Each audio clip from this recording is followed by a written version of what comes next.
En 2019, une personne sur 8 dans le monde, soit 970 millions de personnes, présentaient un trouble mental, les troubles anxieux et les troubles dépressifs étant les plus courants. Selon l'OMS, la santé mentale est un état de bien-être où chacun réalise son plein potentiel, fait face aux difficultés normales de la vie, accomplit un travail productif et fructueux et est en mesure d'apporter sa contribution à la communauté. L'on peut le constater, la définition met en exergue le bien-être et le bon fonctionnement individuel et social, fondement de la santé mentale.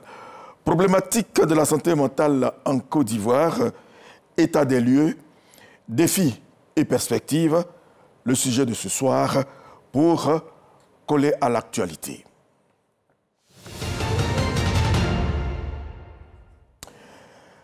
La santé mentale est la manière dont une personne pense, se sent, agit et réagit dans la vie. La santé mentale reflète aussi la perception qu'une personne a d'elle-même, des autres et de son existence. Elle a une influence sur la vision que l'on a de la vie et sur la manière de relever les défis et surmonter les problèmes auxquels nous sommes confrontés. David Soyo. Dépression, anxiété, agitation, peur, irritabilité, agressivité, quelques signes des problèmes de la santé mentale. Ce mal se définit comme la manière dont une personne pense, se sent, agit et réagit dans la vie. La santé mentale reflète aussi la perception qu'une personne a d'elle-même, des autres et de son existence. Selon l'OMS, l'Organisation mondiale de la santé, environ une personne sur 4 dans le monde est touchée par cette maladie. Enfants, jeunes, adultes, de tout sexe et de tout âge ne sont pas à l'abri de ce fléau.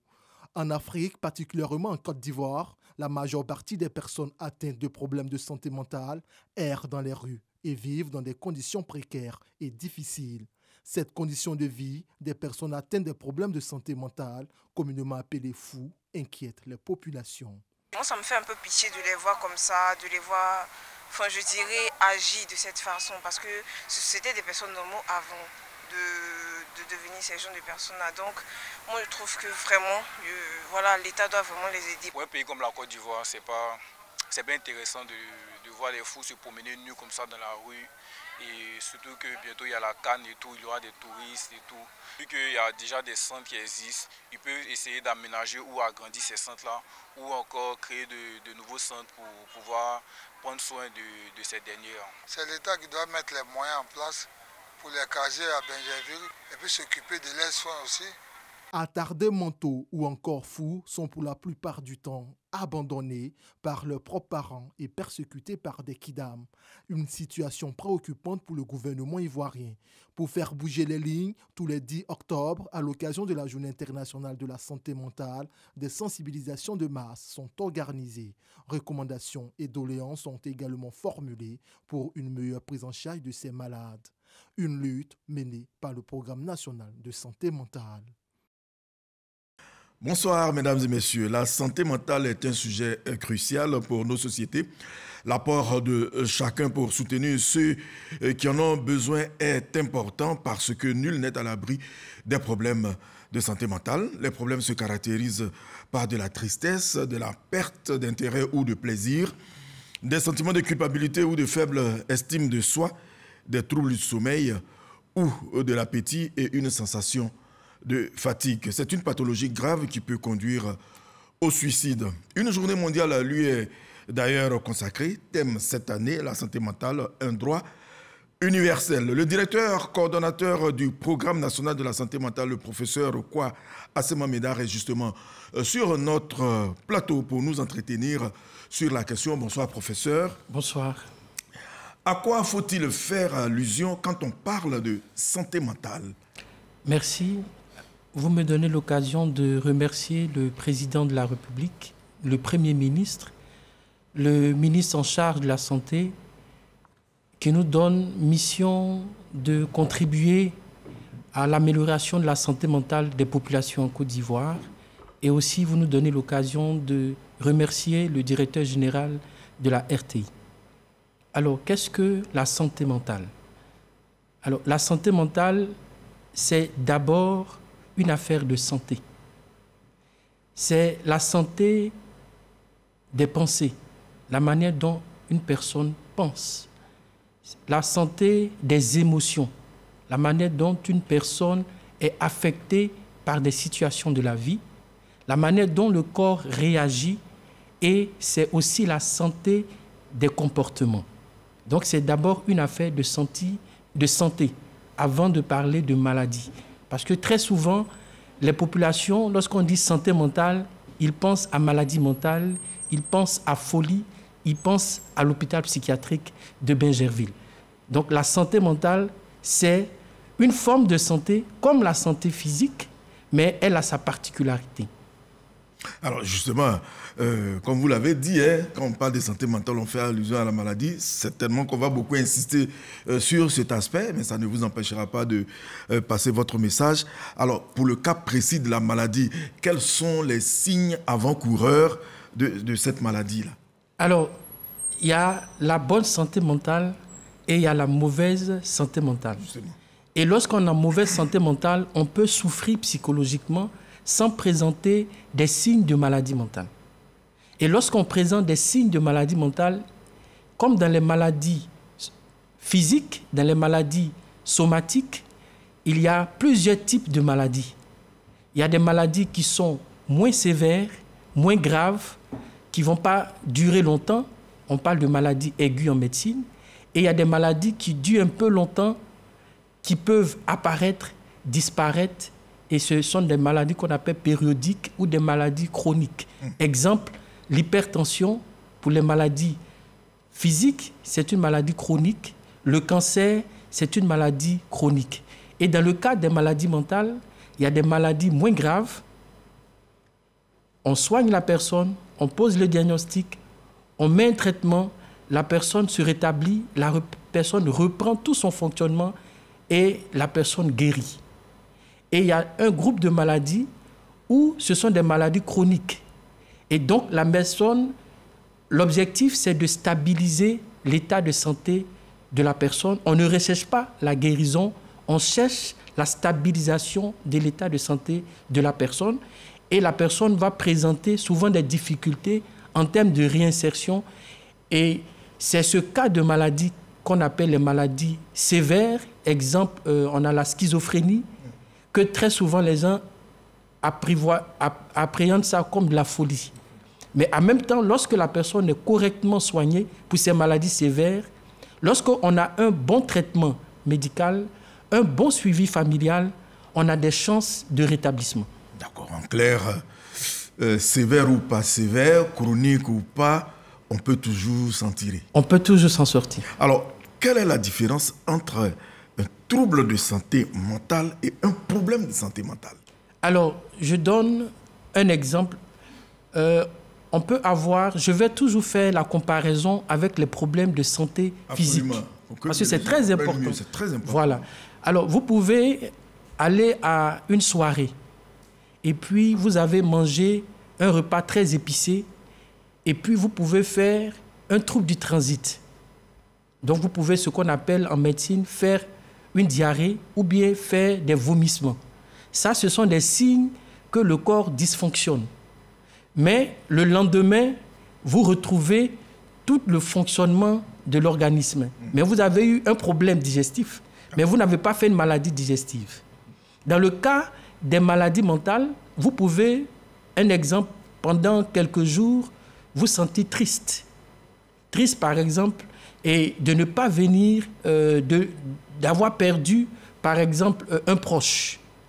Ça va vous affecter psychologiquement. Mais pas pour autant, cela ne va vous donner des signes de maladie. Et donc, quelques jours après, vous pouvez retrouver un état normal, un fonctionnement normal.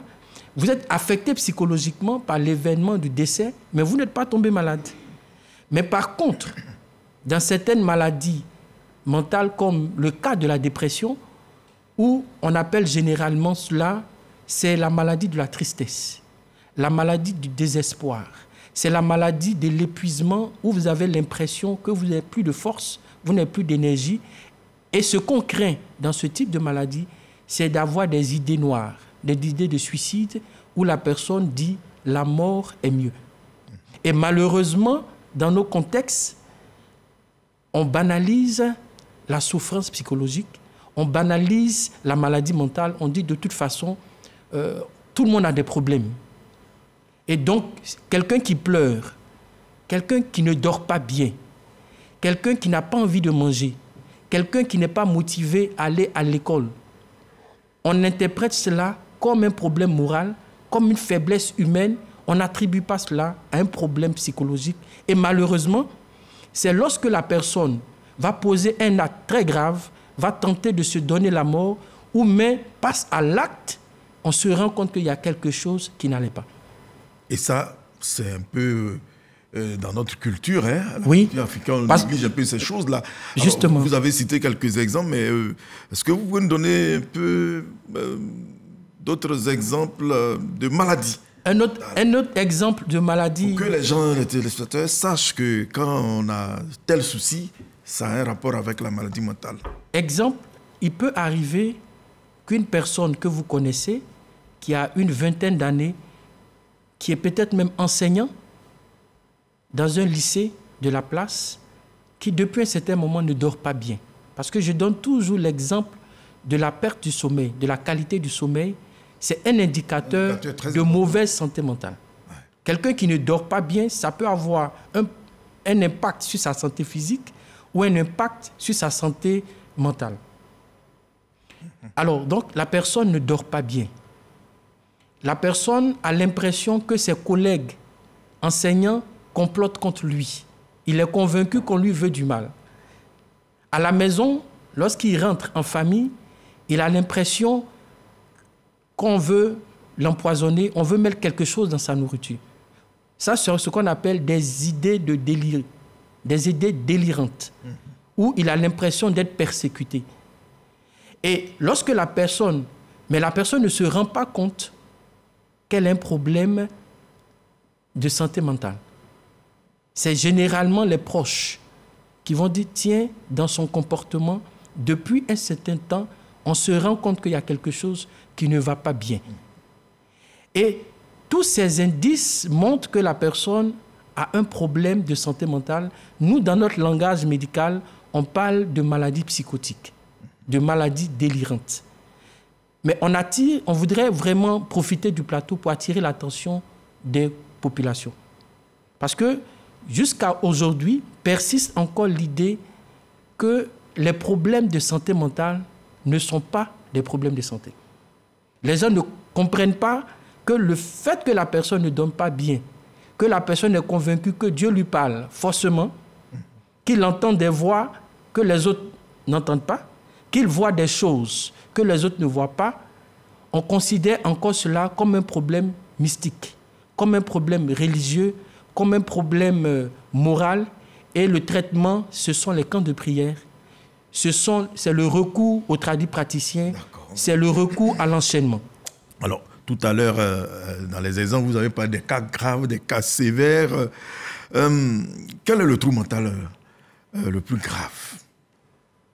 Alors, tout dépend de ce que vous entendez. Pour que tout le monde vraiment comprenne que quand autour de nous, il y a des victimes, tout le monde est même exposé à cela. Pour nous, tous les problèmes, toutes les maladies mentales sont graves parce que le risque, c'est de se donner la mort. Donc, quelqu'un qui souffre de dépression, ce qu'on craint chez la personne qui souffre de dépression, c'est le passage à l'acte, à se donner la mort. Celui qui souffre de schizophrénie, la complication, c'est que la personne est désocialisée, la personne est souvent stigmatisée et il peut avoir des cas de passage à l'acte ou bien même c'est la population qui va lui porter violemment des coups et on va le tuer. Et il y a des troubles qu'on appelle des troubles du stress post-traumatique où après des événements très graves, par exemple, la personne a fait un accident de circulation ou bien la personne a été braquée à la banque ou bien chez lui à domicile. la personne va commencer à présenter ce qu'on appelle des flashs, des idées flash. Lorsqu'il entend un bruit, il se réveille. Cela est dû au choc émotionnel. Oui, mais c'est un trouble psychologique qui peut avoir un impact très grave sur le devenir de la personne. Il y a aussi des cas où le sujet est très agressif. Oui, ça, ce sont des signes d'une maladie. Alors, quels sont les éléments qui peuvent nuire à la santé mentale? Alors, c'est là où se trouve un peu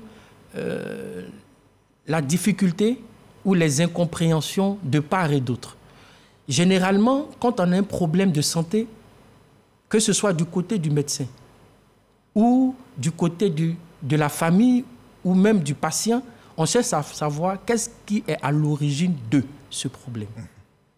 Il faut savoir qu'en médecine, il y a deux situations. Il y a des maladies où on connaît la cause. Je vous donne l'exemple, par exemple, du paludisme. Lorsqu'on fait un examen de sang, on trouve le problème. On met un traitement et le patient se stabilise. Mais il y a des maladies humaines, comme le cas du diabète, comme le cas de l'hypertension ou du cancer. On parle de maladies plurifactorielles. Ça veut dire qu'on a plusieurs facteurs de risque qui, mis ensemble, déclenchent la maladie.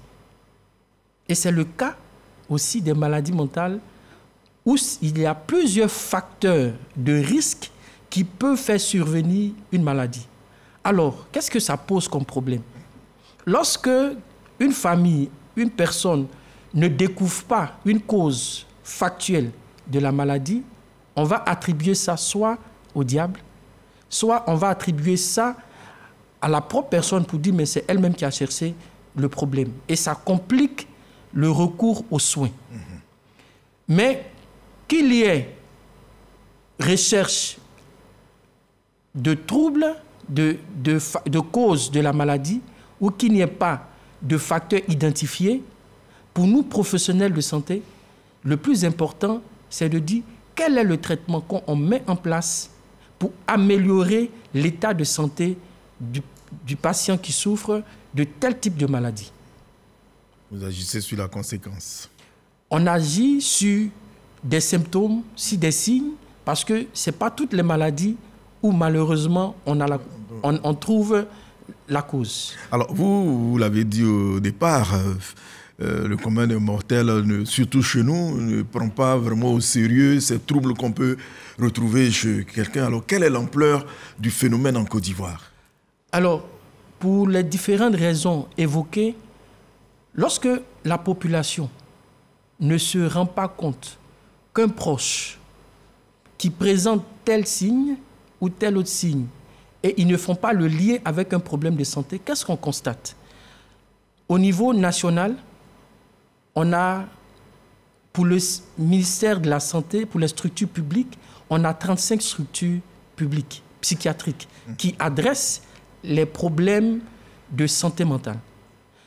Nous avons fait une étude en 2021, une étude cartographique, pour essayer de répertorier la réalité de ce qu'on appelle les camps de prière, des centres traditionnels, des centres religieux qui accueillent des malades, souvent dans des villages ou même aux alentours des grandes villes. Alors vous êtes en train de me dire que pour mesurer le nombre de personnes touchées, vous prenez en compte les centres de santé et ces camps de prière où on retrouve c'est cela. Parce que Est-ce que vous avez des chiffres? Alors on a, pour les centres de santé publics, on a autour de 70 000 patients qui sont suivis régulièrement dans ces 35 structures. Mais en face de cela, on a autour de 90 000 patients qui n'ont pas encore accès aux soins de santé de base parce qu'ils sont réfugiés dans ces structures non conventionnelles. Oui, dans les je dirais, églises, camps de prière. Voilà. Alors, vous avez dit 35 structures de santé spécialisées. De quelle taille? Alors, on a 2 hôpitaux publics, un hôpital confessionnel et des structures spécialisées à base communautaire. Alors, vous pourriez dire que le nombre de structures est insuffisant. Et c'est la raison pour laquelle le ministre nous a donné instruction de proposer une stratégie de renforcement de l'accès aux services de santé mentale aux populations. J'allais même dire qu'au-delà même du fait que la population ne prenne pas la chose au sérieux, quand je vous citais le nombre de structures, ça laisse penser que même au niveau politique, je dirais, les choses ne sont pas vraiment prises en compte globalement. L'étude a bénéficié de tout l'appui institutionnel, technique et financier. Alors, le plan stratégique, on va certainement en parler, c'est cela. Bon, les malades mentaux, justement, ceux qu'on appelle les fous, par exemple. Moi, j'aime pas utiliser... Oui, c'est stigmatisant. Voilà, j'aime pas utiliser ce thème-là. Se promènent dans nos cités, ils se mêlent aux populations, nous les côtoyons tous les jours. Nous nous accommodons même de leur présence alors qu'ils sont potentiellement dangereux. Pourquoi cette tolérance, voire cette indifférence face à des malades?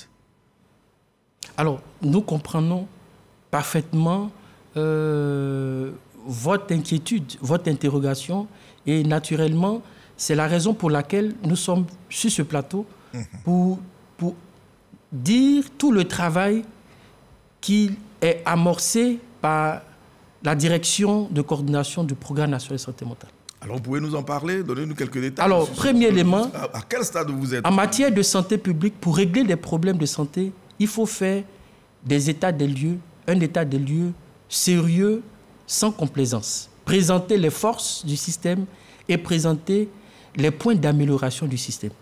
Alors? Pour la question des malades mentaux errants et des indigents, qui prennent aussi en compte, je vous ai dit, de plus de 90 000 patients qui sont dans les camps de prière, nous avons une cartographie des structures. Premier élément. Le deuxième élément, il y a, au niveau du ministère de la Santé, toute la stratégie de la décentralisation de l'offre de services globale dans les 10 pôles régionaux tels que le ministre de la Santé l'a voulu, l'a souhaité. Et donc, il nous a donné instruction de s'appuyer sur ces 10 pôles pour décentraliser l'offre de services de santé mentale au niveau de ces 10 pôles. Ça veut dire quoi concrètement? Ça veut dire qu'aujourd'hui, on n'a plus besoin et on n'aura plus besoin de venir à Bingerville, de partir à l'hôpital psychiatrique de Boaké pour bénéficier de soins psychiatriques. On va vers la décentralisation des soins de santé mentale. Ça, c'est bien de le savoir. Des soins de santé mentale au niveau primaire, au niveau communautaire. Et donc, nous avons élaboré des guides simplifiés, pratiques, où on délègue des compétences aux infirmiers, aux sages-femmes, aux agents de santé, pour qu'ils puissent donner les premiers soins de santé mentale de la même manière qu'on règle le problème du VIH et du paludisme. Ça veut dire concrètement, si je rentre dans un centre de santé urbain, oui, avec quelqu'un qui a un problème de ce type, il doit avoir quelqu'un pour les premiers soins, c'est cela? Oui, parce qu'un centre de santé, on a bien dit un centre de santé, ça veut dire, quand on dit la santé, ça prend à la fois la santé mentale et la santé physique. Les autres, ça existait, mais pas... Donc oui. OK. Voilà. Et donc, aujourd'hui, c'est une réintégration de la santé mentale dans le système de santé au niveau primaire, au niveau communautaire. En d'autres termes, lorsque vous avez un proche qui ne dort pas bien et vous constatez que son comportement a changé ou qu'il se met à pleurer, qu'il est triste, qu'il a tenté même de se donner la mort, le message clé que nous avons à donner aux populations, aller dans le centre de santé le plus proche. Arriver dans le centre de santé le plus proche, il y a 2 situations possibles. L'agent de santé a la responsabilité, d'accueillir le patient, de prodiguer les premiers soins, d'appeler le centre d'appel du ministère de la Santé, le 143. Ce centre d'appel le mettra en contact, partout où il se trouve en Côte d'Ivoire, avec une équipe détachée du programme national de santé mentale, à l'effet d'adresser la problématique de santé mentale partout en Côte d'Ivoire. Alors, on parlait tantôt des cas de ceux qui errent, mais il y a aussi ceux qui souffrent dans le silence, avec leur famille, cas de dépressifs, d'anxieux, de victimes, de troubles au stress. Comment les prendre en charge? Alors, vous abordez là la question des personnes certainement qui se trouvent en famille, Absolument. qui sont cachées en famille, qui ont peut-être honte. Et donc, on voudrait nous adresser. Souvent même aussi par ignorance. Oui, c'est la raison pour laquelle on mobilise et on sollicite l'action des hommes de médias pour qu'ils puissent accompagner l'action du Programme national de santé mentale sur les questions de santé mentale. Parce que la question de la santé mentale a un lien direct avec le développement communautaire. Parce que quelqu'un qui est en bonne santé mentale, il est productif. Et quelqu'un qui est en mauvaise santé mentale, le risque, c'est des comportements violents. Le risque, c'est la consommation de substances. Parce que lorsqu'on est bien dans sa tête, on est bien dans son corps. Lorsqu'on est bien dans sa tête, on est bien à l'école, on est productif, on réussit sa scolarisation. Lorsqu'on est bien dans sa tête, on est bien dans les universités. Lorsqu'on est bien dans sa tête, on est productif dans les villages. Donc la question de la santé mentale est d'abord une question de santé, mais c'est aussi et surtout une question de développement intégral. C'est la raison pour laquelle le thème de cette année, c'est la santé mentale, un droit humain fondamental, universel. Alors, on va parler de responsabilité, la responsabilité des pouvoirs publics. Vous avez commencé à retirer, à soustraire ces personnes-là, surtout celles qui sont, n'est-ce pas, dans nos villes et villages. Comment ça se passe? Alors, c'est une responsabilité qui est partagée. On allait en venir, j'ai dit d'abord les pouvoirs publics, après on va venir au cas des parents, bien sûr. Alors, allez-y pour ce qui concerne le ministère de la Santé, qui va naturellement travailler avec le ministère de l'Intérieur, avec les collectivités décentralisées, parce que une personne, un malade qui erre dans la rue, c'est une affaire de sécurité publique, c'est une affaire d'hygiène publique, c'est une affaire de droits humains. Et donc, la question de la gestion des problèmes de santé mentale nécessite une action concertée.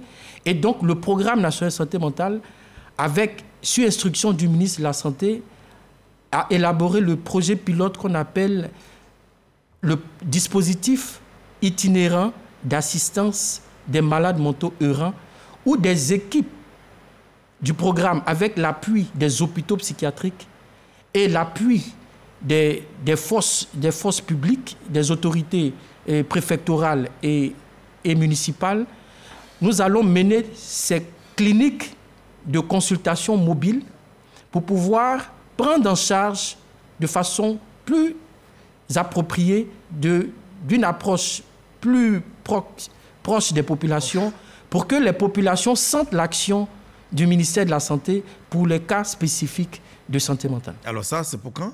Les cliniques mobiles. Les cliniques mobiles vont démarrer. L'étude cartographique a commencé d'abord, dans un premier temps, sur 5 villes clés qu'on ne va pas citer là. Ah bon, mais si vous voulez. Non, mais citez les... Alors, la grande ville, oui. L'épineuse question, c'est le Grand Abidjan. La ville de Yamoussoukro, la ville de Bouaké, Korogo, Daloa et San Pedro. Parce que ce sont des pôles de référence sanitaire qui vont donner la phase, il allait dire, des bons résultats pour la phase pilote. Et après, les 10 autres grandes villes dans les 10 pôles régionaux, les 5 autres grandes villes dans les 10 pôles régionaux vont prendre la suite des choses. Alors, en quoi ça va consister, véritablement? Les cliniques mobiles sur le terrain, c'est les premiers soins ou bien c'est juste les soustraits de leur famille? Alors, merci. Généralement, on avait assisté à des opérations de salubrité publique qui n'ont pas donné le résultat escompté et la stratégie n'était pas efficace. La stratégie que nous sommes en train de mener, parce qu'il faut prendre le temps de bien faire les choses. Il ne s'agit pas de récupérer les malades, de les interner à l'hôpital psychiatrique sans faire une recherche des familles. C'est la raison pour laquelle ce travail va se faire de concert avec les centres sociaux du ministère de la Protection et de l'Emploi, en lien avec les mairies, parce que, encore une fois, c'est de la responsabilité des mairies de prendre soin de la santé et la sécurité des populations. Et la responsabilité des familles. Et bien entendu, la responsabilité des familles, parce qu'on va faire la recherche de la famille et soutenir les familles pour le maintien de leurs proches en famille. Mais il arrive des cas où le malade, dans sa crise, certainement a posé des actes difficiles qui ont peut-être mis à mal la vie des proches. Et donc, il est prévu dans ce dispositif d'avoir des centres d'hébergement et de réinsertion sociale pour ces personnes. Sinon, le risque, c'est qu'à arriver en famille, on risque soit de les accompagner, soit on risque de les empoisonner. Malheureusement, il y a eu de ces cas. Alors, comment faire de la prévention en santé mentale? Est-ce que c'est possible? Est-ce que c'est possible de prendre soin de soi? Oui, faites de la prévention. Parce qu'en général, nous, c'est quand on a mal qu'on va... Je veux parler même des maladies physiques. Hein, oui. Alors que, logiquement, il faut faire des contrôles. Alors, deux choses. La première des choses, c'est possible de faire la prévention en santé mentale, mais ça passe par la promotion de la santé mentale. Comment prendre soin de soi? Prendre soin de son bien-être psychologique, ce n'est pas une affaire de blancs. Ce n'est pas une affaire de personnes riches. C'est une affaire de santé. Lorsqu'on ne prend pas soin de sa santé mentale, on n'est pas efficace professionnellement. Une femme qui vend au marché, qui ne prend pas soin de sa santé mentale, qu'on n'aide pas à prendre soin de sa santé mentale, ne sera pas productif. Comment on prend soin de sa santé mentale? J'ai failli vous dire comment on prend soin de son hygiène physique. C'est une question d'hygiène de vie. Est-ce qu'on dort bien? Est-ce qu'on mange bien? Le cas du sommeil revient. Oui, c'est parce que une personne qui ne dort pas bien met son cerveau sous tension et il est perturbé dans toutes les autres dimensions de son état psychologique.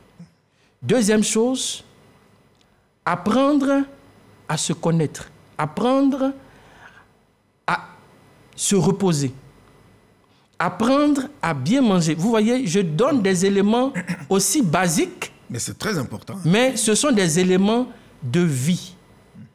Apprendre à gérer ses colères. Vous voyez, il y a eu malheureusement dans l'actualité des situations où des personnes dans la colère ont poignardé, des personnes dans la colère ont brûlé. Donc, promouvoir la santé mentale, c'est pouvoir gérer ses colères, pouvoir gérer ses frustrations. Un étudiant qui n'a pas appris à bien gérer ses colères est un monstre. Un élève qui n'a pas appris à bien gérer ses émotions est un monstre. Donc, la question de l'éducation, du bien-être psychologique des élèves, des jeunes. Nous avons 22 millions de la population qui est jeune. Et j'ai tendance à dire, si on ne s'occupe pas du bien-être psychologique de ces jeunes, entre guillemets, ils vont nous faire.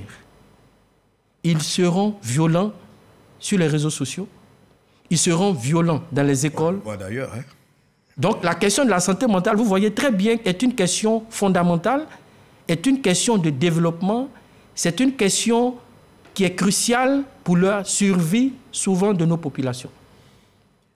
Crise économique des années 80, coup d'État militaire en 1999, crise de 2002 à 2011, autant d'éléments qui laissent supposer que les besoins des populations en soins de santé mentale ont considérablement augmenté. Quelles sont les attentes des populations?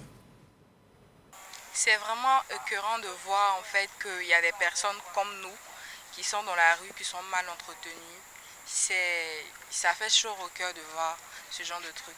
Donc si l'État pouvait mettre des centres d'accueil pour recueillir toutes ces personnes-là, ça allait être vraiment une bonne chose.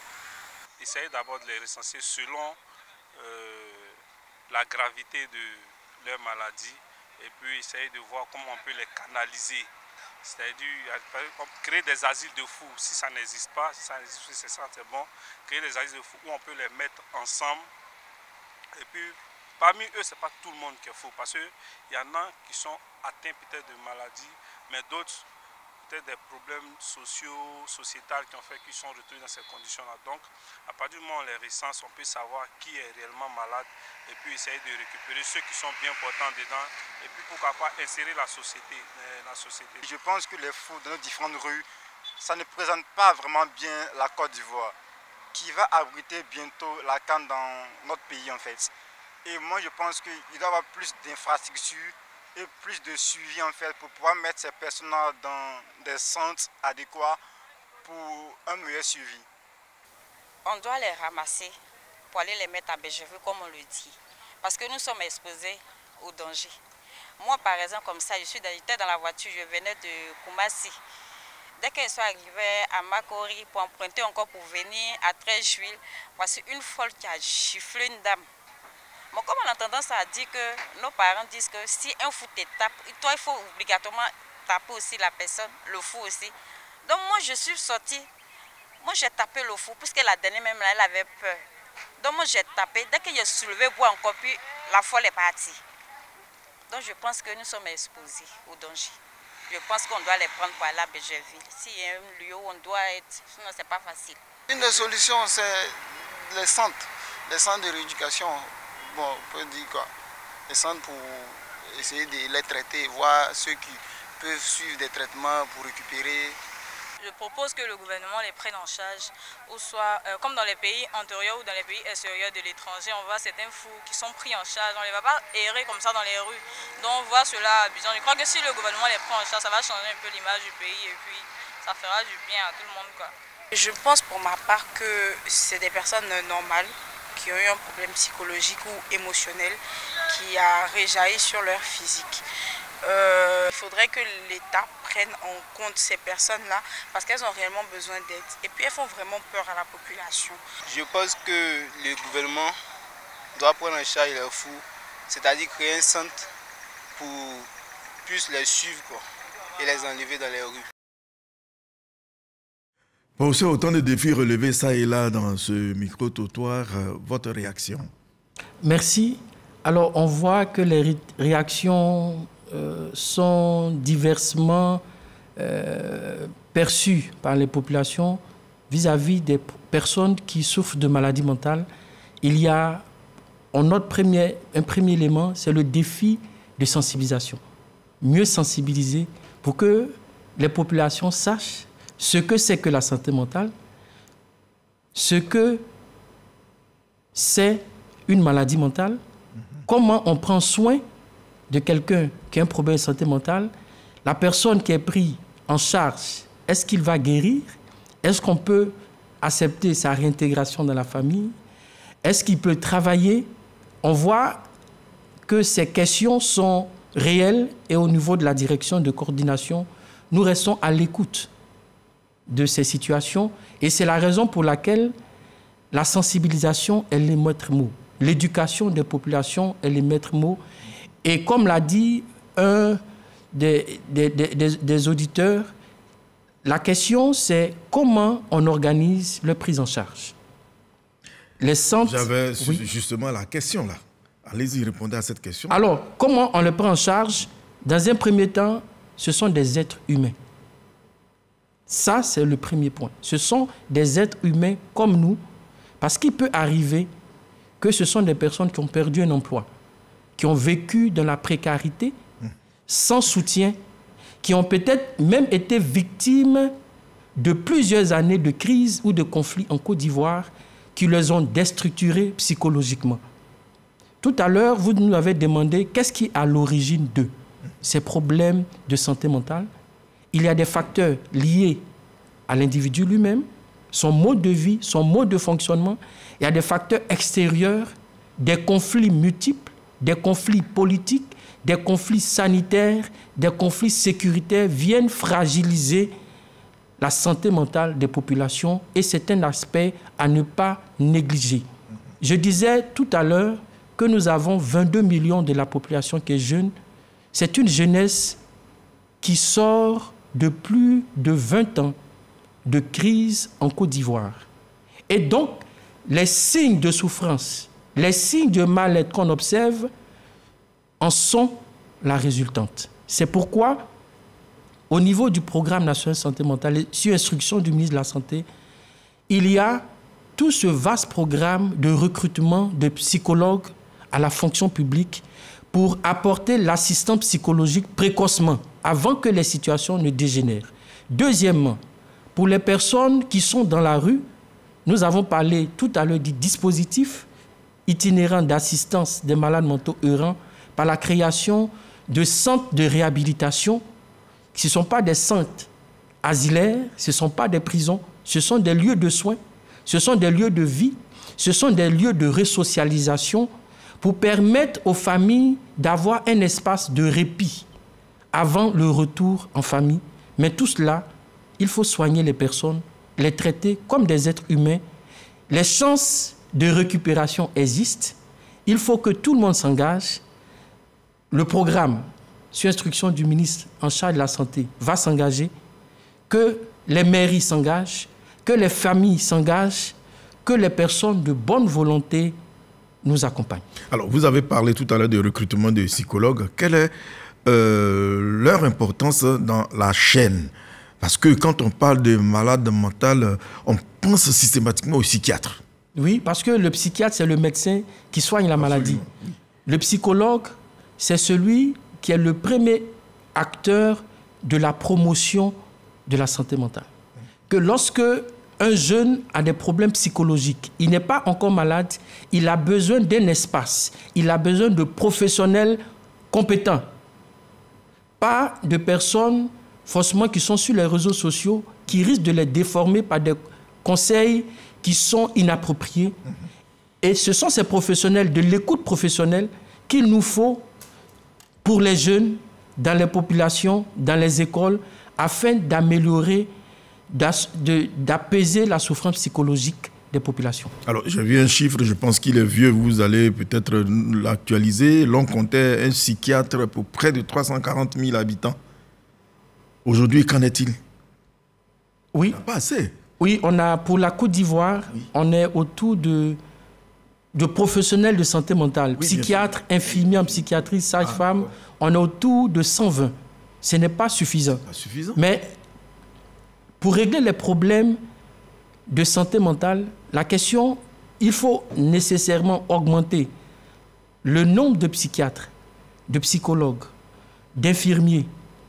Mais pour régler durablement les problèmes de santé mentale au niveau communautaire, au niveau primaire, l'acte stratégique, c'est d'intégrer, de déléguer les tâches de services de santé mentale partout en Côte d'Ivoire, dans tous les centres de santé.